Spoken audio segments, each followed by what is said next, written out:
qui est à ta gauche et à ta droite. Dis-lui, tu es le bienvenu ce matin dans la présence de notre Dieu. Pour ceux et celles qui étaient en vacances, Akwaba à vous. Et pour ceux et celles qui sont encore en vacances, qui nous suivent peut-être au travers de différents moyens de communication, même si vous êtes au soleil, connectez-vous. Voilà. Car Dieu n'est pas en vacances. Le jour où Dieu part en vacances, il va y avoir une catastrophe dans le monde incroyable. Dieu ne part pas en vacances. Dieu a mis un système qui fait en sorte que tous les jours, il a l'œil sur la terre, il a l'œil sur sa création et sa créature. Amen. Donc, comme il a été dit, à partir du 21, nous sommes en jeûne et prière. Donc, non, à partir du 28. Ah, je suis déjà pressé donc. À partir du 28, nous sommes donc en jeûne et prière où nous allons demander à Dieu de renouveler notre plumage. Amen. Seigneur, renouvelle notre plumage. Donc, c'est renouvelle notre force, renouvelle notre... Vous voyez, c'est comme la tenue d'un soldat. Un soldat, lorsqu'il était en guerre, lorsqu'il a combattu, il revient, il est sale, on lui donne une nouvelle tenue. Voilà, on lui donne une nouvelle tenue pour lui dire que voilà, renouvelle-toi. Et donc, nous voulons vraiment entrer dans ce jeûne de renouvellement où nous allons demander au Seigneur vraiment de renouveler nos forces, de renouveler nos vies, de renouveler vraiment notre ténacité. Parce que je vous assure que faire l'œuvre de Dieu, des fois, ce n'est pas facile. Voilà. Et donc, il est très important, comme les aigles, de monter sur la montagne et d'aller dire, Seigneur, renouvelle-nous. Et on ne se renouvelle pas en tant que les êtres spirituels, on ne se renouvelle pas en allant au soleil. Non, non. On ne se renouvelle pas en allant se reposer, non. On se renouvelle dans la prière. C'est dans la prière. C'est lorsque tu te rapproches des sources d'eau de l'Éternel que Dieu commence à te renouveler. Amen. Et donc, nous voulons vraiment entrer dans ce jeûne du renouvellement à partir du 28. Et donc, pendant cette semaine-là, nous serons ici donc, le mercredi et le jeudi. Nous serons ici le mercredi et le jeudi en prière. Mercredi, on sera là de 19h à 20h30. Et nous serons là aussi le jeudi, comme d'habitude, selon nos programmes, de 19h aussi à 20h30. Amen. Amen. Est-ce que nous sommes présents ce matin? Amen. Ça vous a fait du bien de chanter a cappella aujourd'hui? Amen. Amen. Ça vous a... Non, c'est bon comme ça. Ça vous a... Non, ça va. Ça vous a fait de chanter a cappella. Nous cherchons des pianistes à l'église. Voilà. Et ça fait des années que je dis ça. On cherche des pianistes à l'église. Maintenant, si à l'église, il n'y a aucun jeune, aucune personne qui peut se lever pour jouer au piano, Dieu enverra des gens qui vont rentrer ici pour venir jouer au piano. Voilà. J'aime toujours dire, c'est bien beau de dire, Seigneur, pasteur, que Dieu vous bénisse, Dieu vous bénisse. La meilleure manière de me bénir, vous savez quoi, c'est de me soulager dans l'œuvre de Dieu. Voilà, c'est d'être capable de mouiller votre maillot, de souffrir pour l'œuvre. Oui, il y en a qui souffrent pour avoir de l'argent, mais je vous assure que moi, je souffre pour l'œuvre de Dieu. Amen. Ouais. Et pour moi, c'est un plaisir de souffrir pour Dieu. Parce que Christ, ma souffrance à moi de l'œuvre de Dieu ne dépasse pas la souffrance que Christ a connue sur la croix. Amen. Donc, le seul moyen pour moi d'être reconnaissant à Jésus, c'est de souffrir pour lui, pour son Église, pour son œuvre.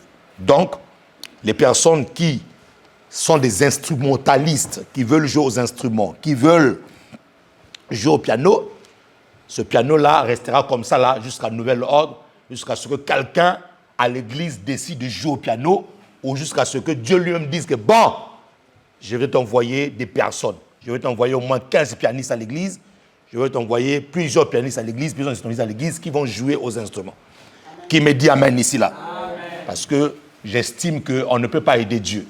Dieu est suffisamment Dieu pour pouvoir faire son œuvre. Maintenant, pour des personnes qui pensent qu'ils ont des talents, ils ont... Et il y a quelque chose que l'Esprit de Dieu me disait aussi. Il y a plusieurs personnes aussi qui n'aiment pas servir Dieu parce qu'ils connaissent leur vie au fait. Ils ne veulent pas mettre leur vie en ordre devant Dieu. Ils savent que c'est des impudiques, ils savent que c'est des menteurs, ils savent que c'est des... Ils ne veulent pas mettre leur vie en ordre. Alors qu'ils ne savent pas que derrière le service de Dieu, mon ami, il y a un grand bénéfice de le service de Dieu. Ce que Dieu veut de toi, c'est que Dieu ne veut pas que tu viennes parfait. Mais Dieu veut te voir dans un mouvement de changement. C'est ce que Dieu veut de toi, en fait. Qui me dit Amen. Dieu ne te condamne pas pour ce que tu es. Non.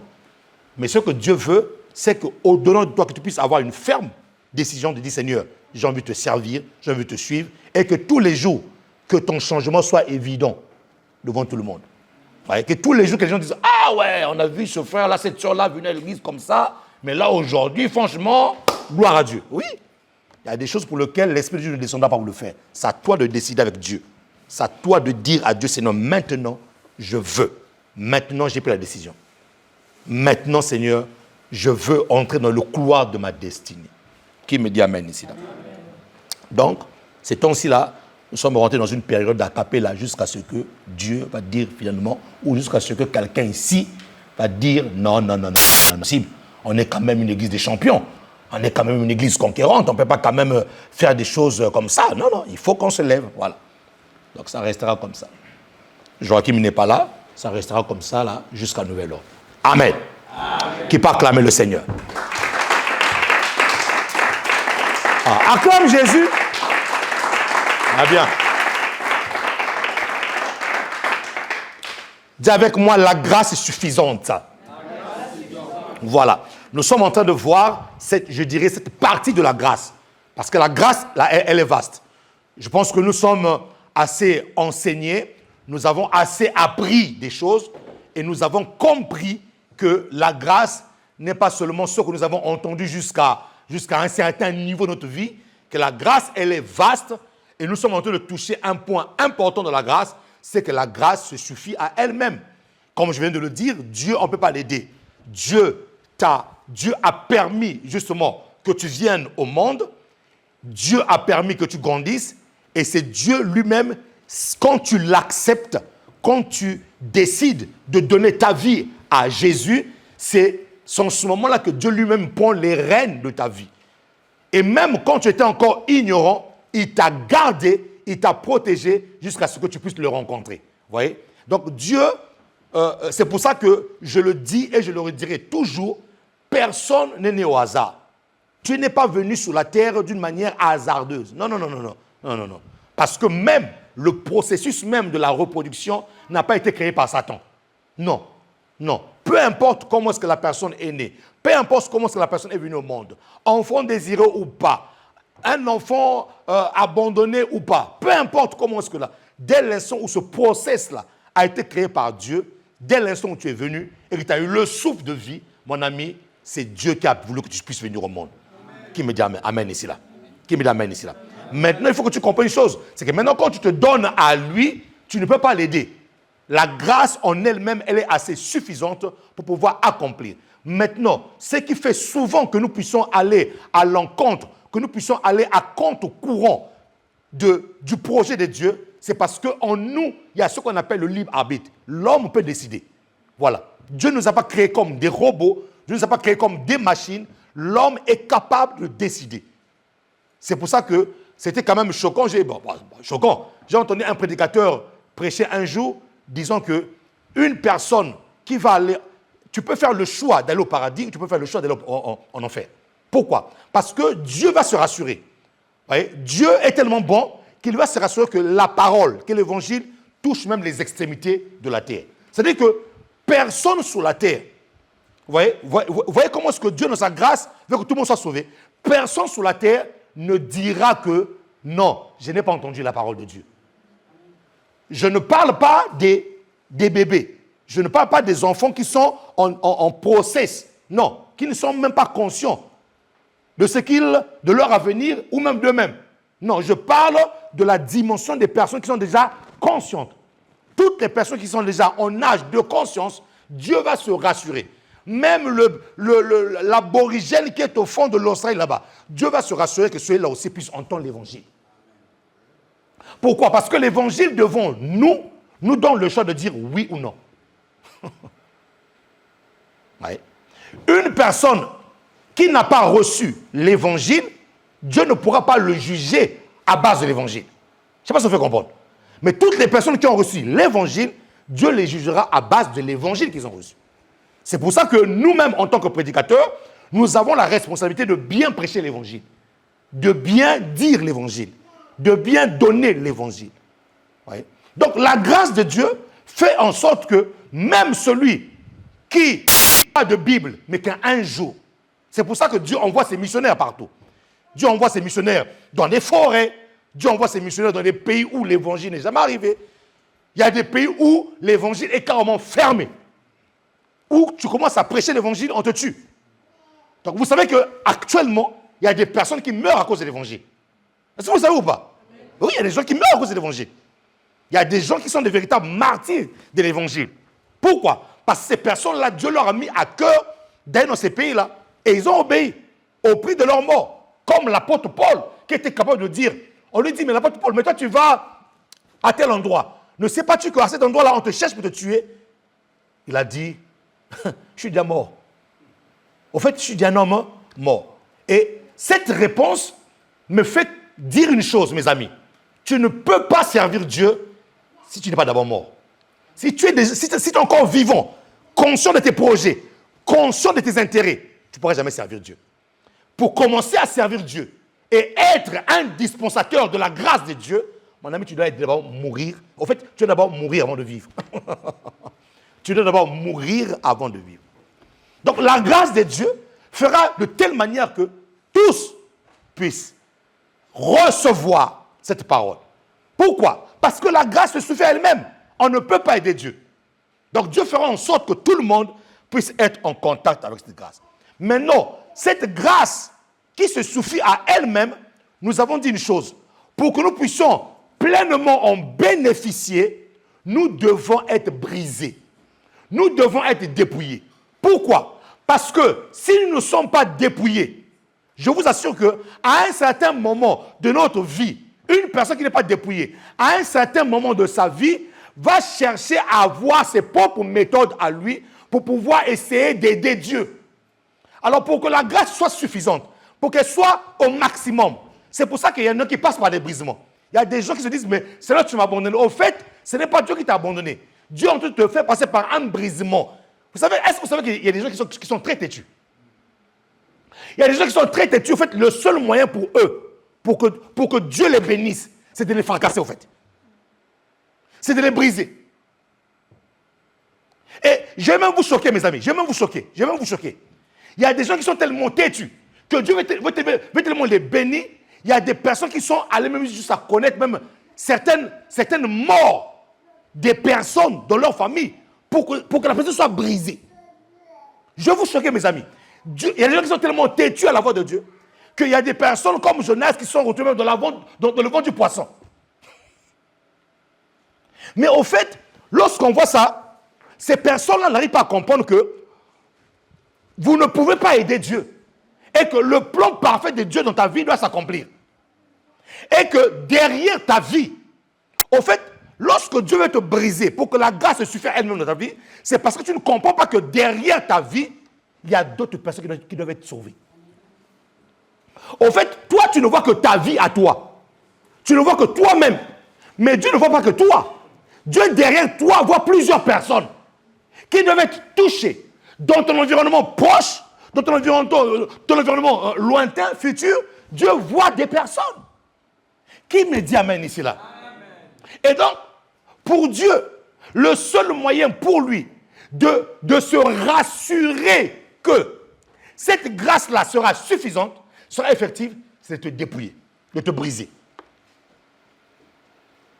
Et il y a certaines personnes ici, vous m'écoutez, tu es en train de prier Dieu pour que Dieu éloigne de toi telle chose, tel problème, telle situation. Tu es même rentré dans un combat spirituel où tu combats le diable. Dieu te dit, laisse le diable là où il est. C'est moi qui est en train de faire ça pour que tu puisses comprendre que non, tu vas te briser. Tu vas te dépouiller. Et deux fois, nous accusons le diable à tort. Parce que nous ne comprenons pas que Dieu veut nous faire entrer dans un système où il veut seulement, non seulement nous bénir, nous, mais toucher toutes les personnes autour de nous. Dis avec moi, la grâce est suffisante. La grâce est suffisante. Voilà. Et donc, le seul moyen, c'est le dépouillement. Et nous avons dit qu'il y avait deux manières. Nous avons dit qu'il y avait deux manières de connaître ce dépouillement-là. Il y a le dépouillement par Dieu, où c'est Dieu lui-même qui te prend, qui te ramène, comme l'apôtre Paul, dans le livre de Actes 9, qui a rencontré Jésus sur la route de Damas, alors qu'il partait faire du mal aux chrétiens. Il a rencontré Jésus, frappé d'aveuglement, ensuite guéri, ensuite il est rentré pleinement dans l'évangile. Et je vous ai dit que c'est même lui, l'apôtre Paul, qui a dépeint la grâce de Dieu comme aucun apôtre. Vous voyez, la grâce de Dieu qu'il avait faite. Il dit, j'ai travaillé plus que tout le monde, toutefois, non pas moi, mais la grâce de Dieu en moi qui a travaillé. Qui me dit amen? Qui me dit amen ici là? Donc la grâce de Dieu, pour qu'elle soit manifeste, pour qu'elle soit suffisante, on doit passer par le dépouillement. Moïse lui-même aussi est passé par ce dépouillement-là. Moïse, je vous ai dit qu'il était un pharaon en puissance, formé dans la maison de Pharaon pour être le pharaon. Moïse a connu toute la science égyptienne. La sorcellerie égyptienne, Moïse a connu toutes ces choses. Jusqu'à ce que Dieu mette en lui vraiment le désir d'être le libérateur d'Israël. Mais le problème, c'est que Moïse n'allait pas sauver Israël avec sa méthode, avec ses méthodes égyptiennes. Regardez même mes amis, lorsque nous partons même prier, lorsque nous allons en prier, nous sommes en prière, nous sommes en train de prier Dieu pour quelque chose, nous sommes en train de demander à Dieu une volonté, sa volonté à lui, mais tout en sachant que nous avons déjà des réponses déjà préconçues dans nos cœurs. Ouais. Donc même notre manière de se présenter devant Dieu en prière, c'est une manière hypocrite. Nous lui demandons des choses, mais nous savons que nous-mêmes, notre désir est ailleurs. Vous voyez? Et des fois, c'est pour ça que des fois, même par nos prières, nous cherchons à manipuler Dieu. Nous cherchons à le manipuler. Alors, qu'est-ce que Dieu va faire? Dieu va se rassurer que tu as brisé. Dieu va se rassurer que Moïse était brisé. D'où le désert. Il y en a qui traversent par un désert. Le désert par lequel tu traverses, c'est un désert de brisement. Dieu va se rassurer que Dieu va mettre en toi cette pensée-là que tu te rendes compte d'une chose que tu ne peux pas l'aider.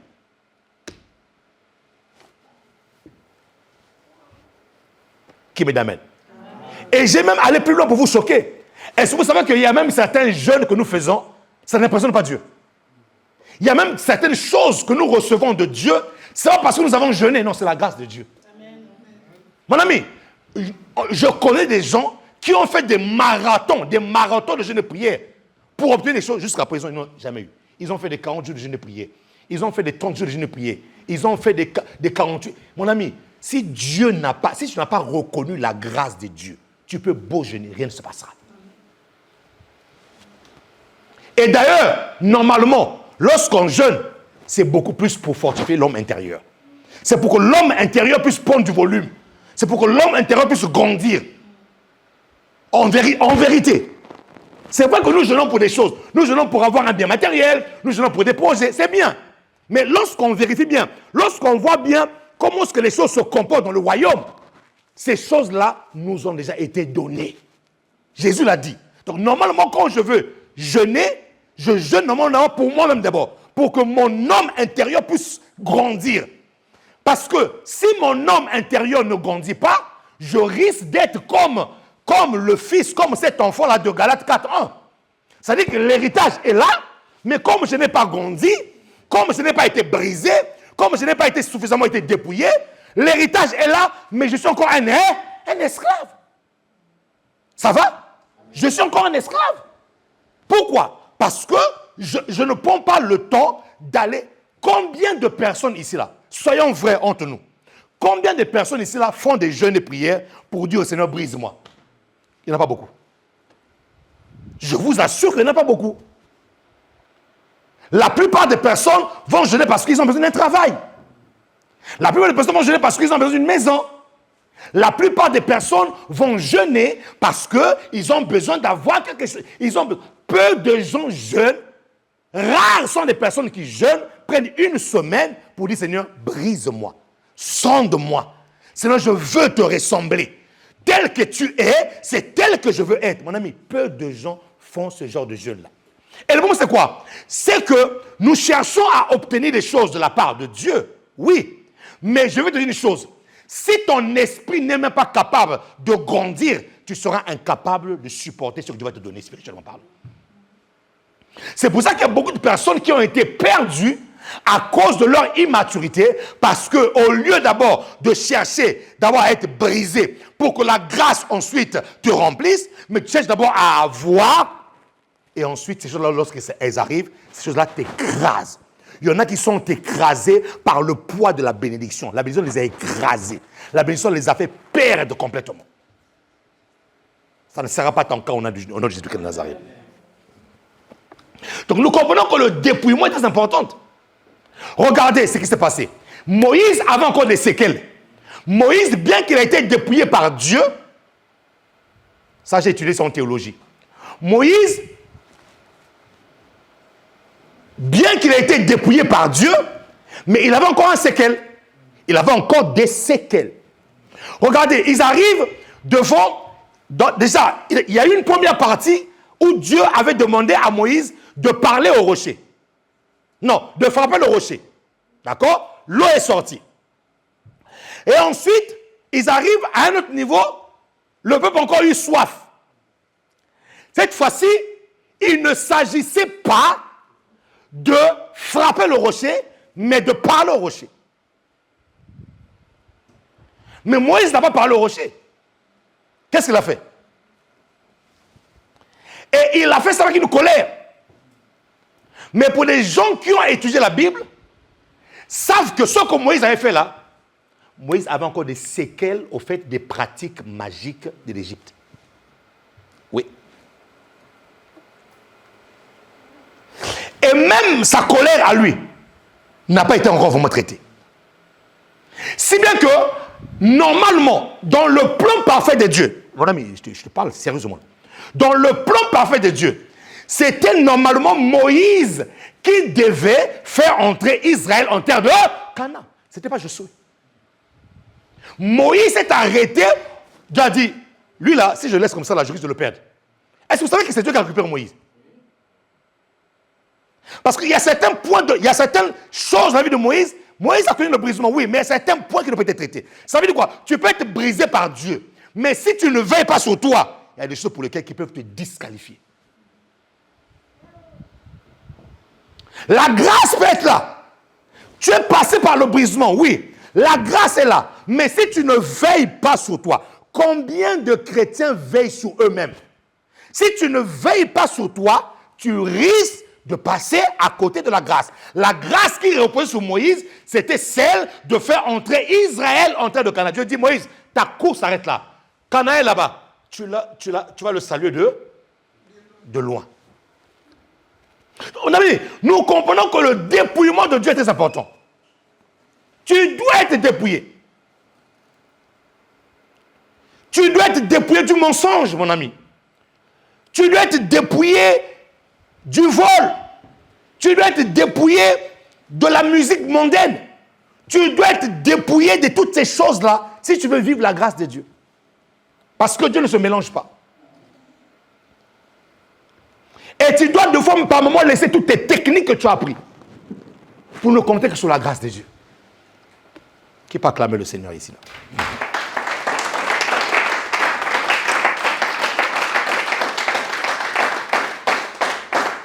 Maintenant, il y a le dépouillement par soi-même.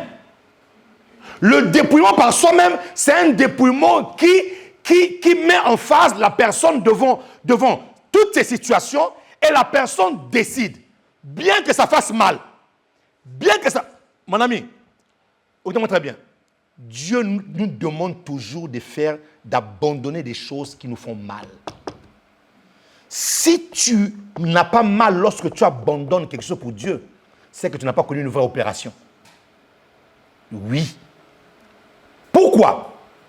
Parce que notre âme, avant de connaître le Seigneur, notre âme a vécu selon ses pensions, selon ses désirs, selon sa manière de faire. Est-ce que vous savez que lorsque l'Esprit de Dieu a quitté Adam, Adam était devenu comme une coquille vide. Au fait, Adam était devenu un homme, âme et corps, tout simplement. Parce qu'il était conduit par l'Esprit de Dieu. Adam était conduit par l'Esprit de Dieu. Ça veut dire que si on n'est pas conduit par l'Esprit de Dieu, on devient une coquille vide. On devient un homme, âme et corps, tout simplement. Et l'esprit de Dieu a été remplacé par l'esprit du diable. Donc vous comprenez que l'âme d'un homme, avant sa résurrection avec Christ, a connu des choses, a connu des déboires, a connu des situations. Donc une personne sage et une personne qui vient d'accepter Jésus-Christ comme Seigneur et Sauveur, ton esprit n'a aucun problème. Pourquoi? Parce que ta nouvelle naissance se passe dans ton esprit. L'homme est tripartite. L'homme est esprit, âme et corps. Lorsque nous naissons de nouveau, ce n'est pas notre âme qui est née de nouveau. C'est ni notre corps qui est né de nouveau. C'est notre esprit qui est né de nouveau, notre esprit qui est renouvelé, notre esprit qui est régénéré. Maintenant, le travail qui reste à faire, c'est au niveau de ton âme. Pourquoi? Parce que ton âme, c'est ta vie. C'est ta vie entre l'esprit et la terre. Ton âme, c'est l'association de l'esprit et la terre. Donc, quand tu es sauvé, quand tu es renouvelé dans ton esprit, il y a un fond qui reste en toi. C'est le dépôt de toute ta vie, de tout ce que tu as fait avant de rencontrer Christ, avant d'être renouvelé dans l'esprit. Donc, la véritable guerre que les enfants de Dieu ont après leur conversion, ce n'est pas au niveau de leur esprit. L'esprit, ce que Dieu va te demander au niveau de ton esprit, c'est de la faire grandir. Comment? Dans la parole, dans la lecture de la parole, dans la méditation. Et oui, parce qu'il y a une différence entre lire et méditer. Lire, je lis. Méditer, je le ressasse. Je le rumine. Je fais en sorte, je reste sous la pensée de Dieu jusqu'à ce que cette pensée devienne une lumière en moi. Ça, c'est méditer, ça. Ça va? Ça, c'est méditer. Je prends une parole biblique, je la rumine, je réfléchis sur ça, je reste sur ça, jusqu'à ce qu'il y ait une illumination. Vous voyez? Aujourd'hui, on parle des Illuminati. Les Illuminati, là, ils ont copié Dieu. Où on voit le triangle avec un œil. Ça va? Sur les billets de dollars. Oh, ça va là? Ouais. C'est pour ça que même, j'ouvre une parenthèse.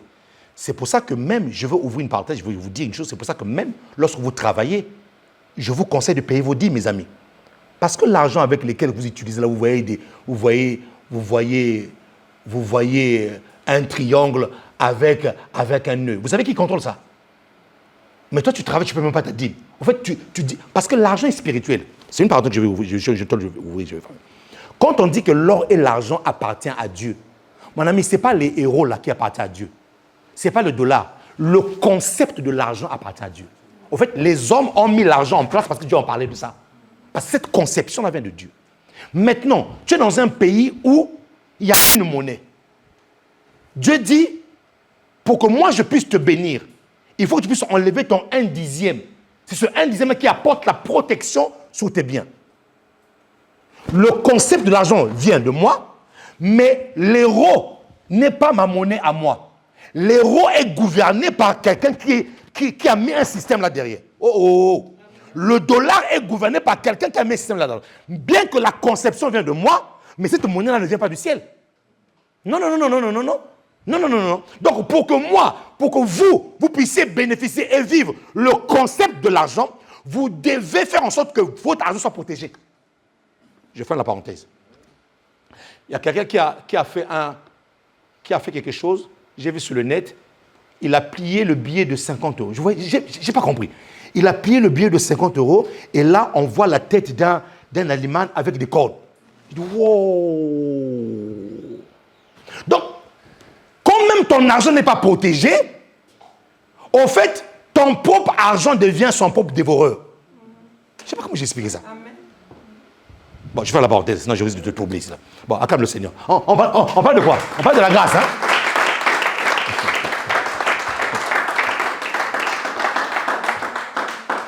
On parle de quoi? Bon, revenons sur le dépouillement par soi-même.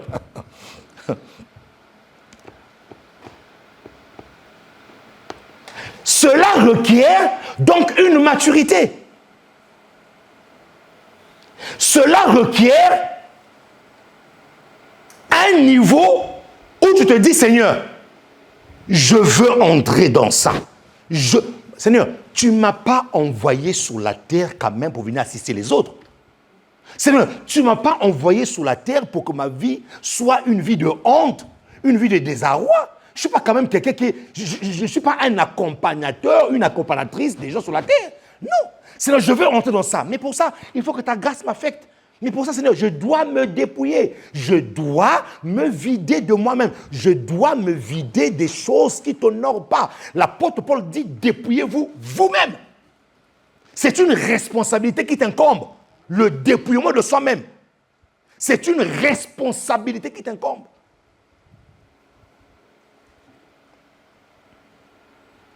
Et donc, je disais que l'âme, c'est le dépôt.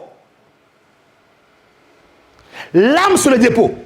Tu es sauvé. C'est pour ça que la plupart des gens, remarquez mes amis, pourquoi je parle du dépouillement? C'est pour ça que je parle du dépouillement de la grâce. C'est pour ça qu'il y a des gens, vous allez voir aujourd'hui, ils sont convertis. Ils sont en feu pour le Seigneur. Ils sont bouillants pour le Seigneur. Ah oui. Vous voyez, quand on vient se convertir, là, on est en feu pour Dieu. Mais le problème, c'est que ça, ce feu-là, cette étincelle-là, vient de ce que ton esprit vient d'être renouvelé. Ça va? Je vais expliquer quelque chose. C'est très important. Ce feu-là, cette étincelle-là, vient de ce que ton esprit vient d'être renouvelé. Parce que tu t'es malmené. Tu t'es conduit par le diable. Tu t'es conduit par des penchants de ton cœur, les sentiments de ton âme qui étaient remplis par Satan, qui te conduisaient à gauche, à droite. Donc, quand tu es né de nouveau, ton esprit est renouvelé. C'est cette étincelle-là qui fait que tu es en feu, tu es en feu. Maintenant, où se trouve le danger? La grâce de Dieu ne peut pas continuer à t'affecter si le dépôt de ton âme, parce qu'il y a une différence qui se crée là. Ton âme a vécu 10 ans, 20 ans, 40 ans, 30 ans sans Dieu. Donc, le dépôt de ton âme est tellement rempli des choses qui te rattrapent, qui te conduisent, qui te dirigent tout le temps. Ça va? Ton esprit vient de naître de nouveau. Donc, ton esprit n'a que 2 jours. Ton esprit n'a que 1 année de conversion. Ton esprit n'a que 2 ans de conversion. Ton esprit n'a que 3 ans de conversion. Mais entre-temps, ton âme a 20 ans, 15 ans. Ton âme a 17 ans de vie. Donc, il y a une différence déjà de poids. Il y a une différence déjà d'expérience entre ton âme et ton esprit. Ça va? Maintenant, le problème se trouve où? C'est que les personnes qui arrivent et qui se convertissent, qui sont en feu pour Dieu, qui sont bouillants pour Dieu, à quel moment, à un moment donné, de leur vie spirituelle, on a l'impression que leur croissance stagne et lorsque leur croissance stagne, ces personnes-là commencent à entrer dans une forme de routine ecclésiastique et ils ne voient plus la main de Dieu, il n'y a plus d'engouement. Pourquoi il y a cette chose? Et vous allez voir, la personne qui vient de se convertir tout de suite et qui avait décidé de ne plus coucher, de ne plus voler, de ne plus mentir, mais commence à reprendre petit à petit les mêmes habitudes alors que la personne a dit oui à Jésus. La personne ne comprend pas que c'est parce qu'il y a un dépôt dans son âme qui n'a pas été traité. Ton âme a vécu 20 ans, 15 ans sans Dieu. Ton esprit vient d'être renouvelé il n'y a que 2 ans, il n'y a que 3 ans. Mais tu ne traites pas le point de ton âme. Ce qui fait que les sentiments de ton âme vont commencer à prendre le dessus sur l'esprit qui ne grandit pas. Quand on te dit prier, tu n'es pas la prière. Comment ton esprit va grandir? On te dit, mettez dans la parole de Dieu. On te dit devant le trône. Devant le trône, c'est un moment où tout le monde vient devant Dieu et dit, oh papa. Toi, tu n'es pas là. On te dit, sois là le dimanche, viens écouter les prédications du pasteur. Tu n'es pas là. On te dit, bon, tu n'étais pas là le dimanche. Entre même dans, maintenant, on nous a aidés. Entre même dans Facebook, on a mis la prédication. Et sur Facebook, ça n'a pas suffi. On l'a mis. Et sur YouTube, ça n'a pas suffi. On a même pris la phrase de la semaine. On a balancé même sur Instagram. Tu n'as pas vu ça aussi. On a mis ça dans tous nos murs de l'église. Ça, tu n'as pas vu ça. Tu ne peux même pas prendre la phrase de la semaine du pasteur, s'asseoir là-dessus, commencer à méditer sur cette phrase-là. Tu ne fais pas ça. Ton esprit ne grandit pas. Oh, qui va acclamer le Seigneur pour ça? Ton esprit ne grandit pas. Maintenant, où est le problème? Le problème, c'est que ton esprit ne grandit pas, ton âme aussi a la même expérience de 40 ans, de 10 ans, de 15 ans de vie sans Christ. Et qui commence à polluer ton esprit. Qui commence à polluer ton esprit. Et ce qui fait que tu es là, tu dis à Dieu, mais papa, je ne veux pas ta grâce. Et c'est comme cela que, petit à petit, vous allez voir des personnes qui étaient en feu pour Dieu, commencent à rétrograder, commencent à rétrograder, commencent à rétrograder, commencent à rétrograder. Les choses qui étaient anormales avant commencent à devenir normales pour eux parce qu'ils n'ont pas eu le temps de travailler leur âme. Et la grâce ne t'arrose plus. Je ne parle pas de la grâce de salut. Non, parce que tu es déjà sauvé. La grâce, salut, tu es déjà sauvé. Ça va, hein? Mais on parle de la multiplication de la grâce. La faveur de Dieu qui t'accompagne tout le temps. Les portes qui s'ouvrent, les choses qui arrivent. Tu te vois en train de grandir, de te développer. Tu te vois aussi devenir instrument de Dieu. Tu vois les âmes être sauvées au travers de toi. Tu vois ta vie s'épanouir. Tu vois, même si le diable attaque, mais la main de Dieu passe toujours par là. Tu vois ces choses-là. Parce que tu comprends qu'il y a des choses dans mon âme que je dois traiter. Dis à quelqu'un, que ton âme fasse de l'espace à ton esprit. Dis-le, dis-le.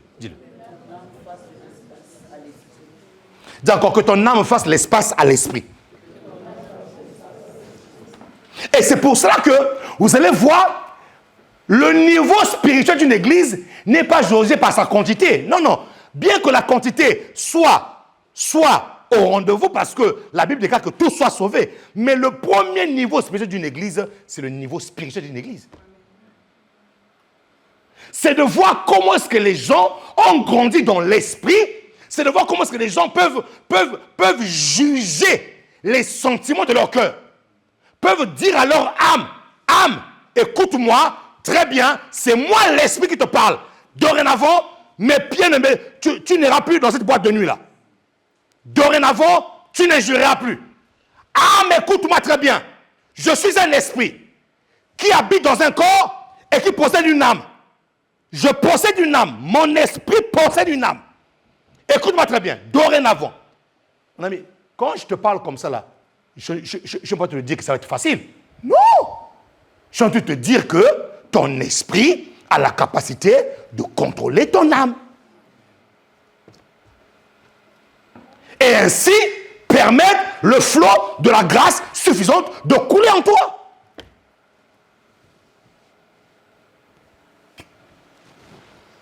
Pourquoi est-ce que je vous explique tout ça? Parce que nous avons lu dans Philippiens 2, verset 5. Philippiens 2, verset 5. Et c'est là où nous avons commencé. Voyez? Ayez en vous les sentiments qui étaient en Jésus-Christ. Ayez en vous les sentiments. Les sentiments, c'est le jour. Les sentiments, c'est le jour, mes amis. Dans l'âme.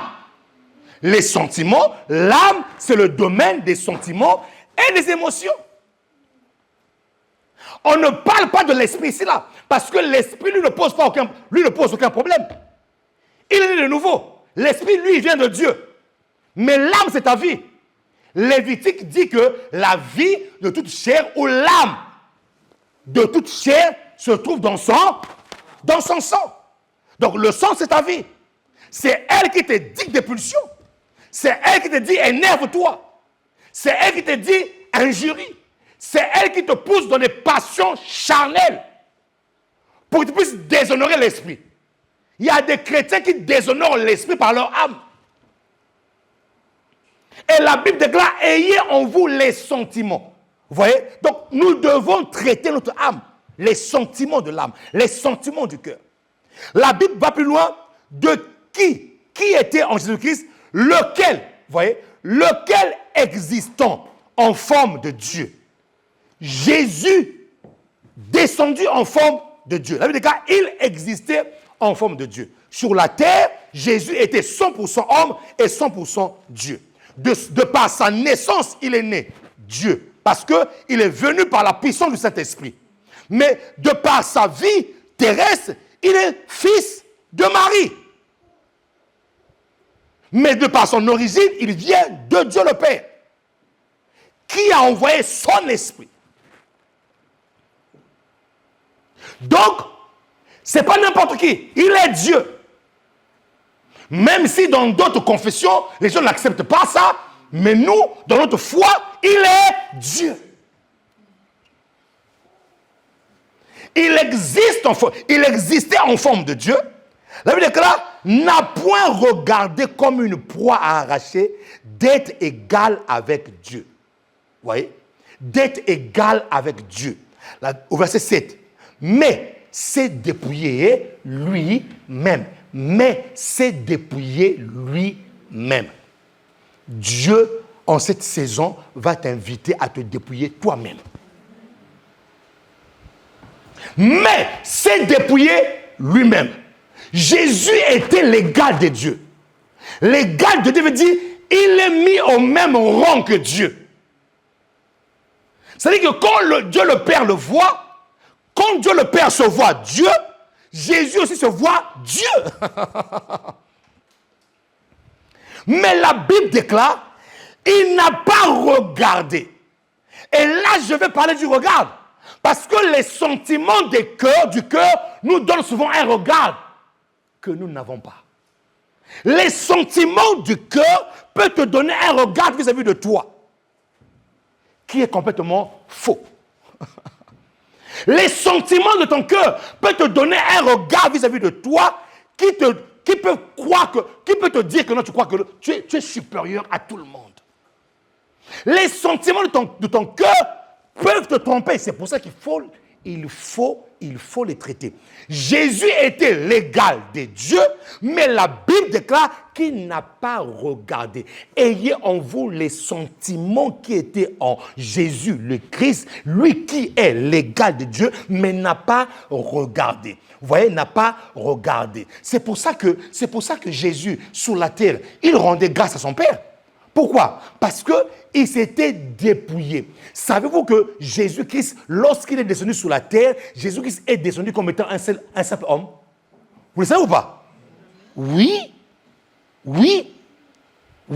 Parce que la Bible déclare au verset 7, mais s'est dépouillé lui-même en prenant une forme de serviteur. Le mot serviteur ici veut dire esclave. Jésus a pris la forme d'un esclave. Lui qui est Dieu, mais il a décidé d'enlever ses attributs de Dieu. Je vous assure, mes amis, si Jésus avait gardé ses attributs de Dieu, aucune puissance, aucune force soit-elle ne pouvait le ramener à la croix. Aucune. Amen. Dieu, il n'a pas. C'est-à-dire que la Bible dit qu'il s'est dépouillé.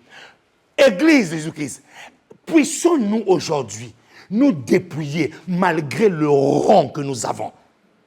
Parce que souvent, la grâce de Dieu n'arrive pas, je le répète encore, parce que nous occupons un certain rang. Je ne dis pas que c'est mauvais, non. Mais même ce que tu occupes là comme rang, même ton compte à banque est blindé, est-ce que tu peux te regarder comme une personne vide devant Dieu?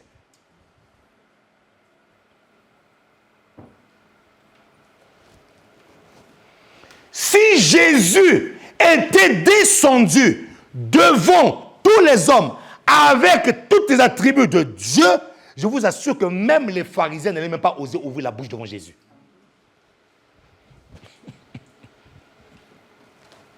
Mais la Bible déclare, il existait en forme de Dieu, il s'est dépouillé lui-même en prenant la condition d'un esclave, d'un serviteur, en devenant semblable aux hommes. Donc Jésus a vécu sur la terre comme étant un homme, bien qu'étant Dieu, il a enlevé ses vêtements de roi, ses vêtements de Dieu, il a pris la condition d'un homme. Donc ça veut dire que, étant dans la position d'un homme, Jésus ne pouvait que compter sur la grâce de Dieu. C'est pour ça que sur la croix, mon ami, Jésus est sur la croix. On est en train de le crucifier. Ne pensez-vous pas que les anges célestes allaient descendre pour lui dire « Hey, arrêtez ça !» Même les anges au ciel ont été retenus par la puissance de Dieu pour dire, c'est un homme simple, il doit accomplir sa mission. Il ne pouvait que compter sur la grâce de Dieu. C'est pour ça que même lorsqu'il multiplie le pain devant les disciples, lorsqu'il fait des miracles, il dit, Père, je te rends grâce. Donc même lui, de la dimension charnelle, de la dimension humaine, il est en train de nous dire, en tant qu'être humain, Jésus est en train de nous dire, en tant qu'être humain, moi qui suis Dieu, je me suis dépouillé de ma royauté. Je suis devenu humain comme toi. J'ai compté, je me suis appuyé sur la grâce de Dieu. À combien plus forte raison, toi, qui es sorti du ventre d'une mère, qui est venu de la sémence d'un être humain, à combien plus forte raison, toi, tu n'auras pas besoin de la grâce de Dieu? Au fait, Jésus est en train de nous expliquer que tout être humain sur la terre, opérant de la dimension d'être humain, a besoin de la grâce de Dieu. Amen. Qui peut acclamer le Seigneur? Il a besoin de la grâce de Dieu. Il a besoin de la grâce de Dieu. Oh, je suis intelligent. C'est la grâce de Dieu. Oh, j'ai bâti 15 entreprises. C'est la grâce de Dieu. Oh, Dieu a fait grâce aujourd'hui. Mes affaires prospèrent. C'est la grâce de Dieu. Oh, j'ai une église qui prospère. Une église qui grandit. Mon ami, c'est la grâce de Dieu. Oh, j'ai une belle femme. J'ai de beaux enfants. C'est la grâce de Dieu. Dis-moi, tout est grâce.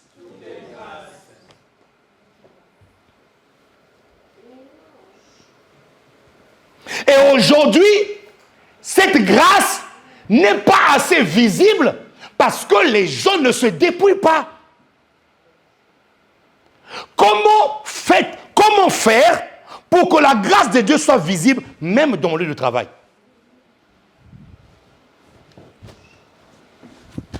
Comment faire pour que la grâce de Dieu soit visible dans mon environnement proche?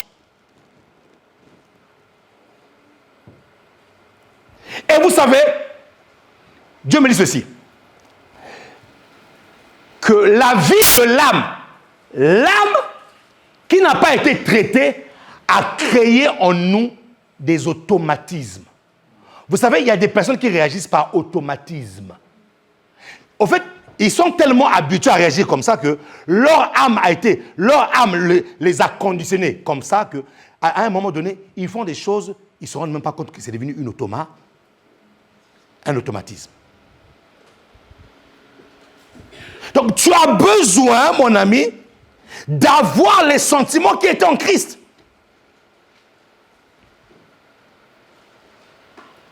Le verset vous dit quoi? Et ayant paru comme un simple homme, il s'est humilié lui-même. Vous voyez, à chaque fois on parle de lui-même. Il s'est dépouillé. Répétez pour moi. Il s'est dépouillé. Il s'est humilié. Donc, nous comprenons que même des fois à l'église, les personnes qui ne veulent pas avancer avec Dieu, c'est un refus. Oh, ça vous choque? C'est un refus d'obéissance. C'est un refus de transformation. Parce que là, on dit lui-même. Oh oui, je vais insister sur cette expression-là. Lui-même.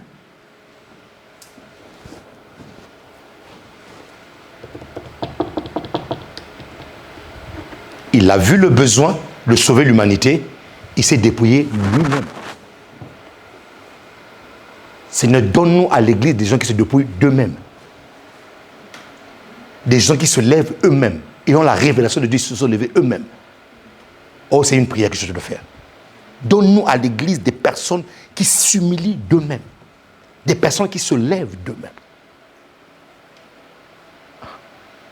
Des personnes qui se rendent compte de certaines choses dans leur vie et qui se disent, Seigneur, ça, non, je me dépouille moi-même. Avant que Dieu puisse étendre sa main, moi-même, je me dépouille. C'est possible ça, mes amis? Amen. Ayant paru comme un simple homme, il s'est humilié. Lui-même se rendant obéissant jusqu'à la mort, même jusqu'à la mort de la croix. C'est pourquoi aussi, Dieu l'a souverainement élevé. Dieu l'a souverainement élevé. Tu peux aller boire de l'eau un tout petit peu, te lever, boire de l'eau, ça va t'aider. Ça va? C'est pour ça que Dieu l'a souverainement élevé. Tu comprends ça, ma fille? Les gens veulent être souverainement élevés, mais ils ne se débrouillent pas d'eux-mêmes. Et quand on dit que Dieu l'a souverainement élevé, ça veut dire que Christ a connu là une grâce exceptionnelle. Ça veut dire quoi? Le dépouillement de soi-même. Vous voyez? Oh mon ami, je veux que tu saisisses ceci. Il y a une différence lorsque c'est Dieu qui vient, qui te prend et dit, il faut que je te brise cet enfant-là, c'est que je te brise. Et que toi-même, tu décides de te dépouiller, il y a une différence. Quand c'est Dieu qui te dépouille, c'est lui, Dieu, qui dit, mais cet enfant-là, c'est impossible, il faut que je fasse ceci. Il te brise. Mais quand c'est toi-même, ça veut dire que tu as atteint un niveau de maturité, tu dis, Seigneur, non, je n'ai pas besoin de toi, j'ai compris comment tu fonctionnes, papa.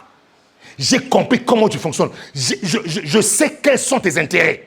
Je comprends que tu as besoin de quelqu'un pour sauver le monde. Je comprends que tu as besoin d'un sang, du sang qui puisse couler pour que l'humanité soit sauvée. C'est pour ça ici, là, on ne dit pas que Dieu l'a seulement élevé, souverainement élevé. Le mot souverain, là, veut tout dire, ça change tout. Ça change entre une personne qui veut simplement être élevée et une personne qui est souverainement élevée. Et ça fait la différence des chrétiens. Dieu n'est pas un Dieu injuste. Non, il donne à chacun sa réponse. Il y a des gens qui seront souverainement élevés par Dieu. Oui, mon ami, il y a des personnes qui seront parce que leur niveau, ils ont tellement compris les intérêts de Dieu. Ils ont tellement compris ce que je demande. Ils ont compris qu'avant l'élévation, j'ai besoin de te briser. Ils ont compris que le monde a besoin de voir la grâce de Dieu. Puis-je être ce transporteur de la grâce de Dieu? Mais je ne peux pas être un transporteur de la grâce de Dieu si je ne suis pas brisé, si je suis encore conduit par mes penchants, si je décide encore, aujourd'hui, ça ne va pas, je m'énerve, demain ça va, je souris. Non, Dieu ne marche pas avec des sauts d'humeur, mon ami. Dieu est esprit. Il faut que tu prends tes sentiments, brise tes sentiments, détruis tes sentiments, ouvre tes yeux de l'esprit, écoute la voix de Dieu, obéis à ce que Dieu te demande de faire. Est-ce que je parle à quelqu'un ici là? Amen. Je disais à une personne, Dieu n'est pas sentimental. Dieu est esprit. Il n'est pas dans les sentiments. Non. Donc quand nous lui ramenons à Dieu notre vie sentimentale, il n'est pas là. C'est pour ça qu'au ciel, il n'y aura pas de mari et de femme, parce que là-bas, il n'y a pas de sentiments. Donc, les histoires de « Oh, mon chouchou, tous les mecs que tu as donné à ta femme là, ça va s'arrêter au ciel, en bas, ici, là. » Au ciel, là-bas, il n'y en a pas. Parce que là-bas, nous sommes des esprits. Nous sommes des esprits. Bon, il y a quand même une question que je pose à Dieu. Seigneur, quand tu vas au ciel, là, est-ce que j'aurai quand même la mémoire que j'ai appelé ma femme chouchou? Non. Ah, donc même si cette mémoire serait effacée. Donc, quand je vais la voir au ciel, là-bas, ça sera vraiment... Non, il y a quand même cette mémoire-là, quand même, non. Bon, ça, on verra ça au ciel. Vous savez, et ça, voilà encore, là encore, c'est un mystère. C'est pour ça que les choses révélées sont à nous, mais les cachées sont à Dieu. On ne sait pas. Je ne sais pas si elle, j'aurais encore cette image-là qu'on s'appelait chouchou. Je ne sais plus, je ne sais pas. Mais ça, il faut aller au ciel pour vivre ça. Dis à ton voisin, ne loue pas le ciel, hein, il y a des trucs à découvrir là-bas. Il y a quand même des trucs à découvrir. Hein. Oui, il y a des trucs à découvrir. Il y a des trucs à découvrir. Il y a des trucs que Dieu ne nous montre pas là maintenant, qu'on va découvrir là-bas.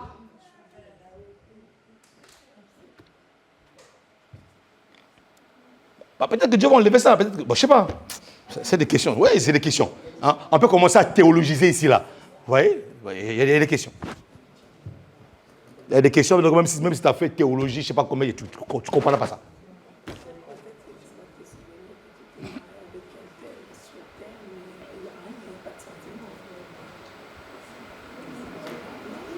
Bon. On verra bien. Est-ce que, en appelant, quand tu vas la revoir, tu appelles chouchou, est-ce que ça parle fenêtre encore des sentiments? Mais il n'y a pas de sentiments là-bas. Nous sommes les esprits.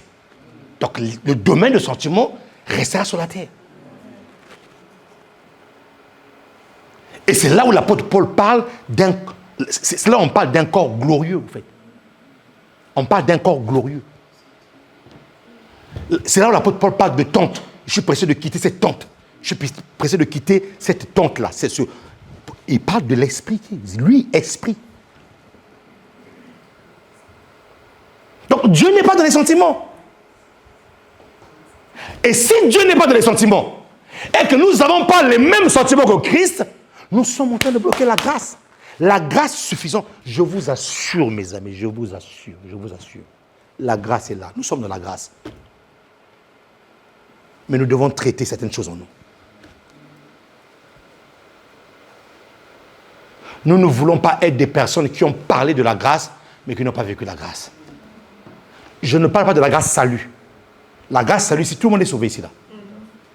Tout le monde, ceux qui ont accepté Jésus-Christ comme Seigneur et Sauveur. Mais je te parle de la grâce qui fait de toi roi sur la terre. Cette grâce qui fait de toi que... En fait, cette grâce qui fait que quand les gens te voient dire non, tu as Dieu. Comme nos amis ivoiriens disent, il y a Dieu dedans là. Oui, je parle de cette grâce-là, quand on te voit, on dit que non, il y a Dieu dedans.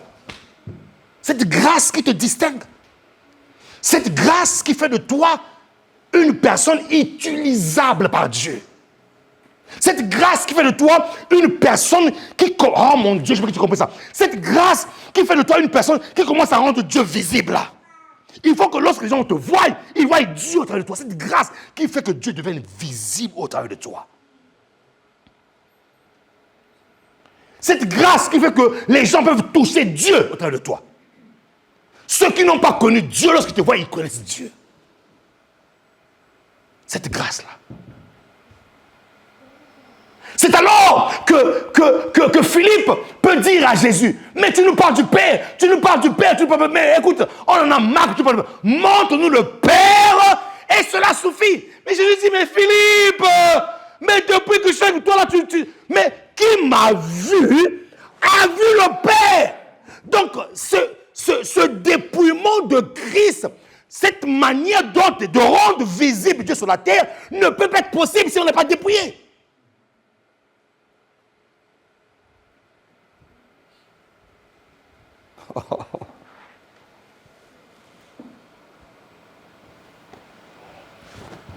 Un jour, 2 disciples de Jésus-Christ, les disciples d'Emmaüs, après la résurrection de Jésus, 2 disciples, chemin faisant, sur le chemin d'Emmaüs, parlaient justement de ce qui est arrivé à Jésus-Christ de Nazareth. Ah, mais Jésus-Christ a été crucifié.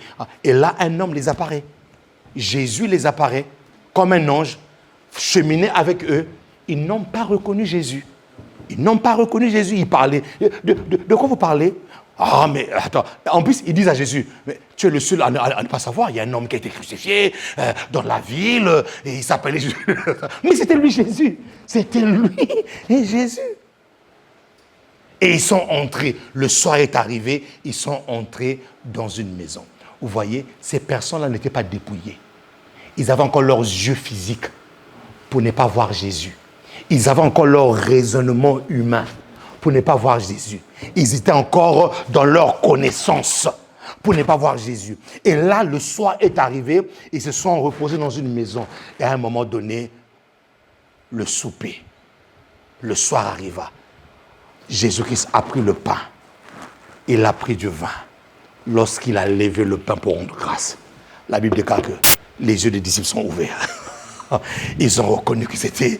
Donc, jusqu'à là, c'était Jésus qui marchait avec nous, mais on ne savait pas. Oui, les amis, vous n'étiez pas dépouillés. Une personne dépouillée, c'est sentir que Jésus-Christ est là. Une personne dépouillée, c'est sentir que la grâce m'accompagne.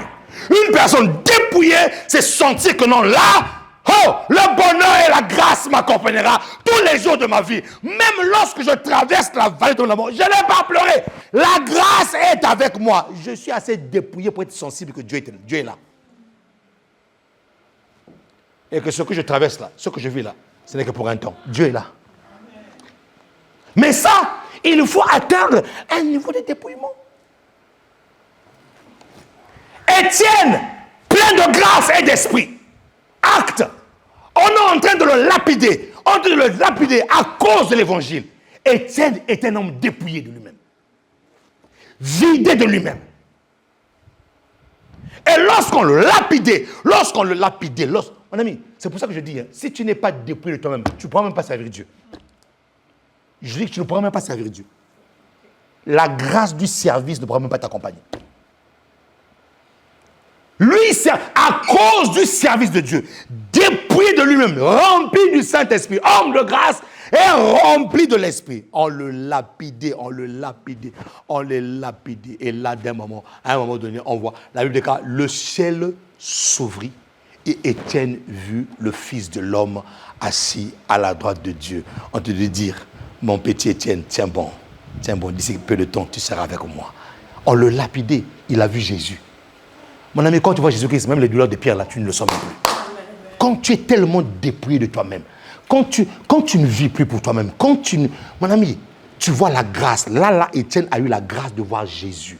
La grâce est venue à lui dans sa douleur. Pourquoi? Parce que c'était un homme dépouillé, un homme vidé de lui-même, un homme vidé de ses ambitions. Les seules ambitions qui comptaient pour lui, c'était la parole de Dieu. C'était annoncer Jésus, c'était annoncer l'évangile. Et là, mon ami, penses-tu que dans ces moments difficiles-là, Dieu allait le laisser? Dieu n'allait jamais le laisser. Je veux te dire à une personne ici, là, continue à t'attacher à Dieu. Serre-toi, serre-le même dans les douleurs. À un moment donné, même dans les pires moments de ta vie, Dieu ne t'abandonnera pas. Il va créer un miracle. Il va créer une sortie. Il va faire en sorte que quelque chose arrive pour qu'il ne t'abandonne pas.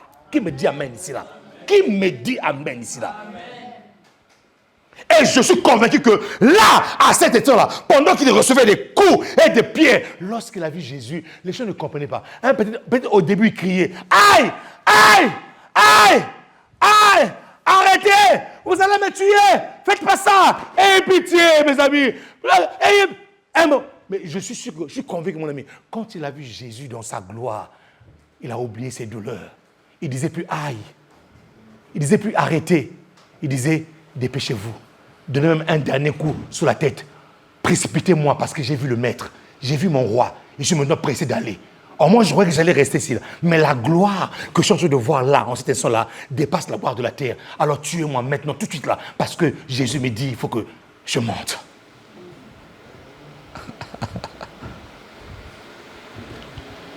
Étienne a connu une grâce exceptionnelle. Le jour de sa lapidation, il a vu Jésus.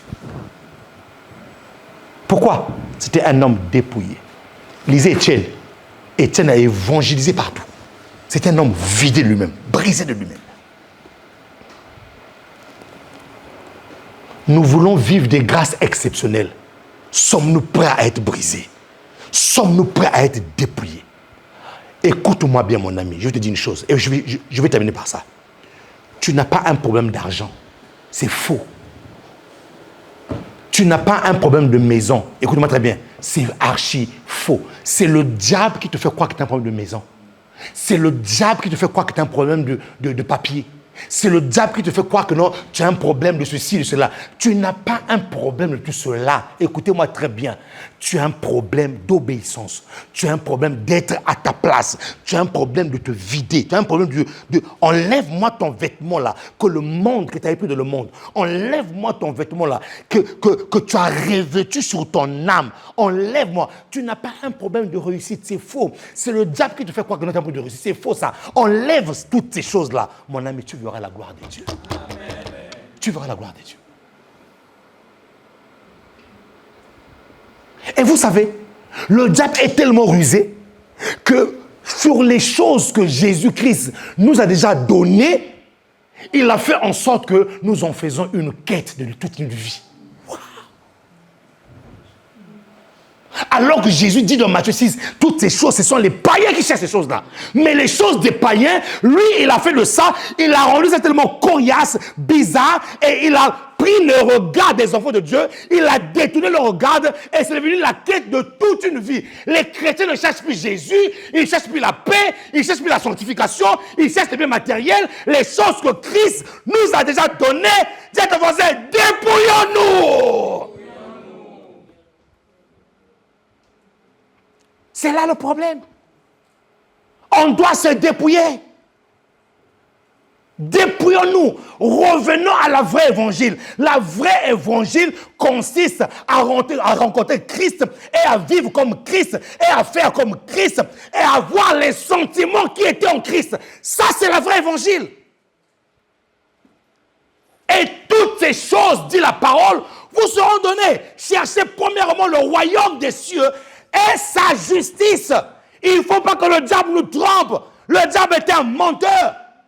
Il a mis le baromètre de la réussite à une maison. Mon ami, il y a des gens qui ont des maisons qui n'arrivent même pas à dormir dans ces maisons-là. Qui n'arrivent même pas à dormir dans ces maisons-là. Il n'y a pas la paix dans cette maison-là. La personne vit dans 1000 mètres carrés, mais il n'a pas de paix dans cette maison. Il n'a aucune paix. Le baromètre de la réussite, ce n'est pas une maison. Le baromètre de la réussite, ce n'est même pas une voiture. Le baromètre de la réussite, mon ami, c'est d'être comme Dieu t'a créé. Au commencement, Dieu t'a créé comment? Récupère ton identité. Dépouille-toi, que la grâce t'affecte, que tu sois vu comme Dieu te voit. Ça, c'est le baromètre de la réussite. Il y a des gens qui meurent à l'intérieur d'eux avec des problèmes, des situations. Donc, mon ami, arrête de me dire que non, j'ai réussi parce que j'ai une maison. Mon ami, c'est faux ça. C'est faux. Moi, j'appelle ça des échecs réussis. C'est des échecs réussis. Échecs, ça commence d'abord par échec et ensuite réussite. Donc, ça veut dire que l'échec là vient annuler ta réussite.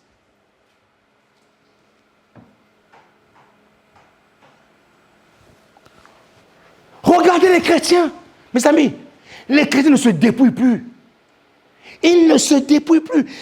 Ça veut dire que, ayez en vous, mon ami, Jésus pouvait dire que non, je suis roi, je ne descends pas. Qu'est-ce que j'allais faire là-bas? Jésus pouvait dire que non, je suis Dieu, roi, je suis bien ici là.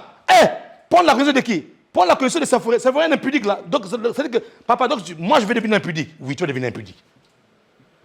La Bible déclare de saint qu'il était. Lui qui n'a point connu de péché. Dieu l'a fait devenir. Pas qu'il a péché, il devient péché. C'est quoi appelé péché là? C'est Jésus-Christ qui apparaît ici. Waouh! Lui qui n'a point connu de péché. Il est devenu. Donc, c'est-à-dire quand on dit devenu là, c'est-à-dire que l'être du péché. C'est-à-dire que le péché personnifié. Jésus-Christ est devenu le péché personnifié. Alors, toi, tu arrives en Christ, tout ce que tu as à faire, c'est le courir derrière le matériel. Mais lui, il est devenu péché personnifié. Péché personnifié que... Oh man, je veux quand tu comprennes ça. Il est devenu le péché en personne. Donc, toi, dans ta vie chrétienne, tout ce que tu as à faire, c'est de suivre le matériel. Tu es capable de tuer pour le matériel. Tu es capable de même pas servir ton Dieu à cause du matériel.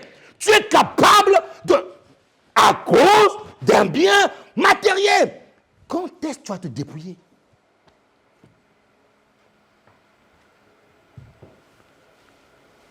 Oh, j'aime l'apôtre Paul. Ni la disette, ni l'abondance, ni la maladie, ni le froid, ni le chaud ne me séparera de l'amour de mon Dieu. Il avait compris ça. C'était un homme dépouillé. Un homme dépouillé. Toutes les raisons que nous avons ici à l'église, ici, là, c'est parce que les gens ne sont pas dépouillés, ma fille. Ils ne sont pas dépouillés. Non, pasteur, moi je ne peux pas faire ceci. Non, pasteur, je ne peux pas faire cela. Tu n'es pas dépouillé. C'est un manque de dépouillement, je vous dis la vérité. Et comme ça, là, nous disons, oh Dieu fait grâce. Oh Dieu, la grâce ne viendra pas. La grâce ne viendra pas. La grâce, elle est là. C'est pas qu'elle n'est pas là. Elle est là. Mais elle ne sera pas manifeste à un certain niveau. Non. Dieu est juste. Dieu l'a fait avec son fils Jésus-Christ.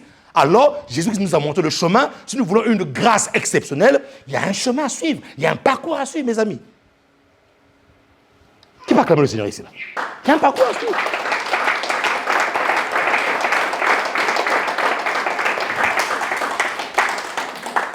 Jusqu'à où jusqu'à où je peux me sacrifier.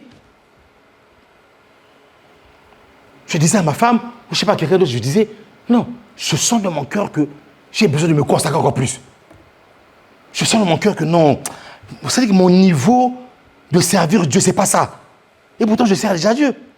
Mais je sens dans mon cœur que c'est pas ça le niveau. C'est pas ça le niveau. Ce que je sens dans mon cœur. En fait, la pensée que Dieu imprime dans mon cœur, là, c'est pas ça. C'est pas ça, Seigneur. C'est pas ça. La Bible nous montrait clairement que tous les jours, Jésus-Christ guérissait les malades se levaient comme ça. Seigneur, on a encore un niveau où les gens viennent à l'église, malades, repartent malades. Mais Seigneur, non, mais je ne veux pas ce niveau. Seigneur, je veux atteindre un niveau de consécration, même ma présence. Même, je n'ai même pas parlé, je n'ai pas touché. Rien que dans ma présence, quand on veut que je croise, mais je dégage une telle présence de Dieu que les malades sont guéris. Seigneur, j'ai envie d'atteindre une dimension où même, je n'ai pas besoin de prier. Rien que mon regard change des vies des gens. Je veux atteindre. Seigneur, je refuse de vivre ça. Mais ça, c'est un niveau d'un dépouillement. Je dois me dépouiller. Je dois me dépouiller, mon ami. Il n'y a pas le choix. Je dois me dépouiller. Je dois me dépouiller. Nous cherchons des résultats. C'est pour ça que je rigole, mes amis. Je rigole. Je rigole quand je dis, oh Dieu, donne-moi l'onction d'Élie. Mon ami, il y a des prières, arrêtez de faire des prières comme ça. Dis à ton voisin, arrêtez de faire des prières comme ça. Là. Non, je suis sérieux là. Dis à ton voisin, arrête de faire des prières comme ça. Là. Voilà. Voilà. Oh Dieu, donne-moi l'onction d'Élysée, donne-moi l'onction d'Élie, la double portion, Écoute, arrête de demander la double portion.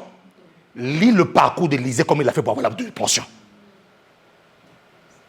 Arrête de demander la double portion. Va dans la Bible. Ouvre la Bible. Lis exactement qu'est-ce qu'Élisée a fait pour avoir la double portion. C'est-à-dire qu'on arrive à un niveau à l'église où c'est devenu des amusements, c'est devenu du fanfaronnage. Je ne sais pas.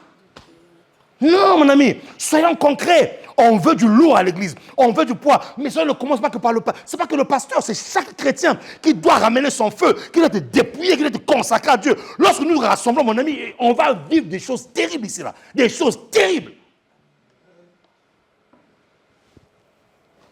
Je connais une église. Non, Seigneur, je vais atteindre cette dimension-là. Je connais une église. Et le moment où le pasteur vient à l'église, mon ami, il ne prêche pas. Ce jour-là, l'église, l'assemblée était là. Plus de 600, 800 personnes, 1000 personnes assises. Lui, il rentre là, il vient, il veut s'asseoir là. Il dit aujourd'hui, asseyons-nous tous. On s'assoit. Un jour, il était assis. À un moment donné, les gens commencent à pleurer eux-mêmes. Les gens se levaient pour aller demander pardon. Pardon, mon frère, ma soeur, pour ce que je t'ai fait. Ah, toi, je te devais. Tiens.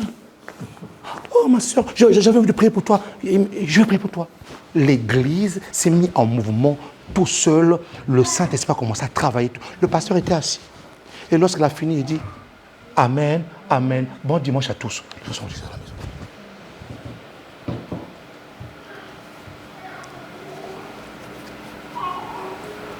Est-ce qu'on va pas atteindre ce niveau-là?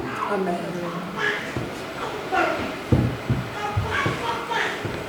Jésus pouvait dire je suis un roi. Pourquoi je prends la cause d'un homme? Il pouvait le dire. Jésus pouvait dire non, je suis tellement dans mon confort. Hein? Je suis tellement bien ici au ciel. Oh, Dieu, je ne vais pas descendre là-bas quand même. Je ne vais pas me rabaisser au niveau des hommes quand même. Mais il n'a pas regardé son égalité. Ayez en vous les sentiments qui étaient en Christ. Dès l'instant où tu commences à voir les sentiments de Christ, les sentiments de Christ te ramènent automatiquement dans un dépouillement. Dans un dépouillement de soi-même. Dans un dépouillement de soi-même. Est-ce que vous savez qu'il y a des gens qui ne changent pas parce que le pasteur a parlé? Non, non, non. Eux-mêmes, ils changent. C'est-à-dire qu'ils ouvrent leur Bible là où ils sont. Le Saint-Esprit commence à leur parler. Et eux-mêmes, ils commencent à changer. C'est-à-dire qu'il s'est dépouillé lui-même. Lui-même. Il n'a pas besoin que le pasteur dise non, fais ceci, fais ça. Non, non, non. Lui-même. Il ouvre sa Bible, lui-même, il se dépouille. Lève-toi et acclame le Seigneur de grâce.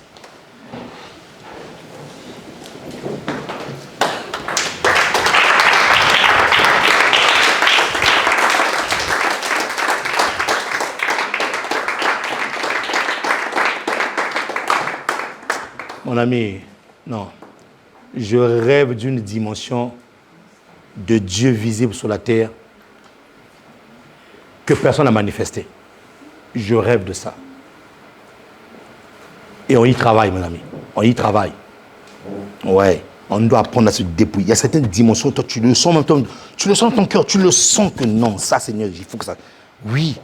C'est-à-dire que Dieu t'appelle à un autre niveau. Va, prie. Demande à Dieu l'orientation. Dis, Seigneur, aide-moi à faire ceci, aide-moi. Demande à Dieu, demande à Dieu. Tu dois te dépouiller. Est-ce qu'on peut lever nos mains là où nous sommes? Fais une prière à Dieu.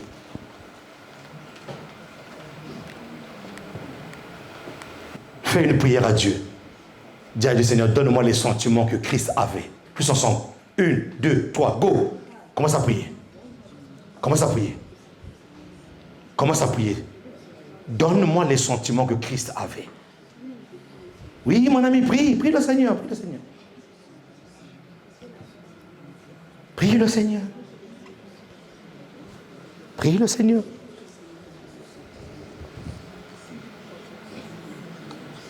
Prie le Seigneur. Prie ton Dieu. Ne le fais pas seulement avec tes lèvres, mais avec ton cœur aussi. Que ton cœur le fasse aussi, mon ami. Donne-moi les sentiments qu'avait Christ. Les mêmes sentiments qu'il avait, Seigneur. C'est les mêmes que je vais avoir aujourd'hui. Pour que cette grâce qui est suffisante en elle-même puisse être visible dans ma vie et dans la vie de ceux et celles qui m'entourent. Demande cela à Dieu, mon ami. Demande cela à Dieu. Demande cela à ton Père. Les sentiments qu'avait Christ, c'est ce que je veux. Les sentiments qu'avait Christ, c'est ce que je veux.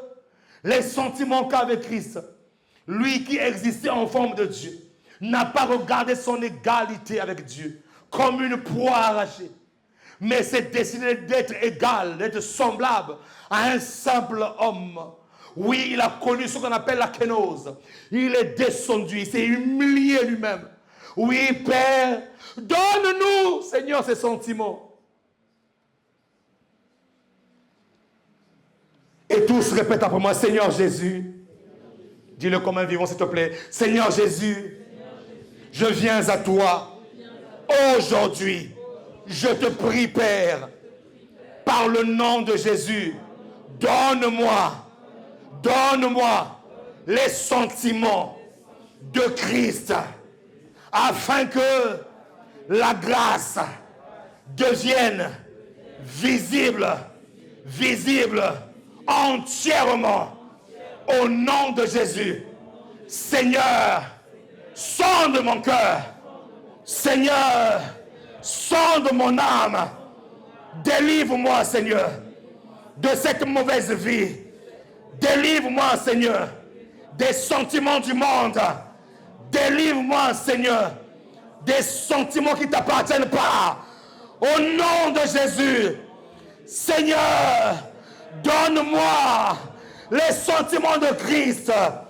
Donne-moi la capacité de m'humilier au nom de Jésus. Au nom de Jésus, les saints disent Amen. Les saints acclament le Seigneur de grâce. Oh, mieux que ça, mieux que ça, mieux que ça.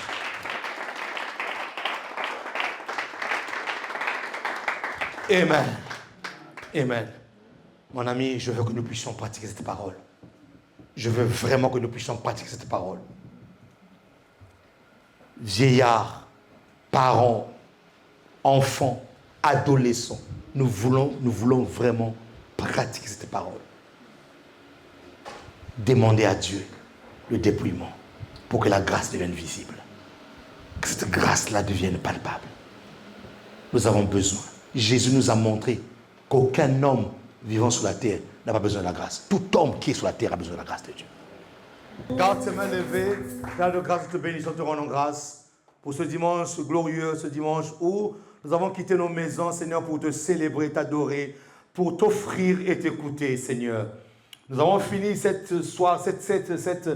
culte, Seigneur, mais nous croyons que ce culte n'est pas la fin de ta présence. Seigneur, bénis chacun d'entre nous ici.